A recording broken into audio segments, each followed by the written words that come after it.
नमस्कार, माझे नाव अरणेश अमेय परब. मी इयत्ता 3री मध्ये शिकतो. माझ्या शाळेचे नाव बालभवन विद्या मंदिर. जर आज डॉक्टर बाबासाहेब आंबेडकरांची जयंती, तर त्यांची माहिती मी तुम्हाला एका कथेच्या रूपात सांगणार आहे. तर कथेचे नाव आहे बाबासाहेबांचे बंड. रत्नागिरी जिल्ह्यातील खेड तालुक्यातील आंबवडे या गावी सन 14 एप्रिल 1890 रोजी केवळ दलितच नव्हे तर पूर्वी अस्पृश्य मानल्या जाणाऱ्या महार जातीच्या एका कुटुंबात सूर्योदयापूर्वी एका मानवी सूर्याचा उदय झाला.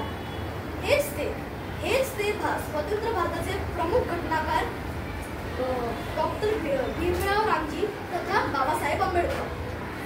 सामाजिक विषमतेचे चटके सहन करत सवर्ण हिंदूंवर नुसती आग पकडण्यापेक्षा महाबुद्धिवान बाबांनी स्वदेशी मिळणारे शिक्षण उत्तम प्रकारे पदरात पाठवून घेतले व बडोद्याचे राजे सयाजीराव गायकवाड यांच्याकडून आर्थिक सहाय्य घेऊन ते उच्च शिक्षणासाठी परदेशी गेले व तिकडून मोठे कायदे पंडित होऊन ते परत माघारी मायदेशी आले. तर त्याच्या मुहूर्तावर त्यांनी 19 व 20 मार्च 1920 रोजी या 2 दिवसांमध्ये त्यांनी अस्पृश्य मानल्या जाणाऱ्या लोकांची एक बहिष्कृत परिषद बनवण्याचे ठरवले. ही परिषद रायगड जिल्ह्यातील महाड या गावी भरणार होती. तशी ती भरली सुद्धा. तिकडे एकूण 5,000 दलित प्रतिनिधी आले होते. तर बाबासाहेबांनी तिकडे अनेक भाषणं केली होती. त्याच्यातलं एक भाषण म्हणजे असं, ते म्हणाले, माणसासारखे माणसंच आपण, पण जनावरांपेक्षाही वाईट जीवन आपण जगतो. तर आता समजा जर आपल्याला माणसासारखं जगात जगायचं असेल तर आपल्याला संघर्ष करायला हवा. भीक मागून काहीही होणार नाही.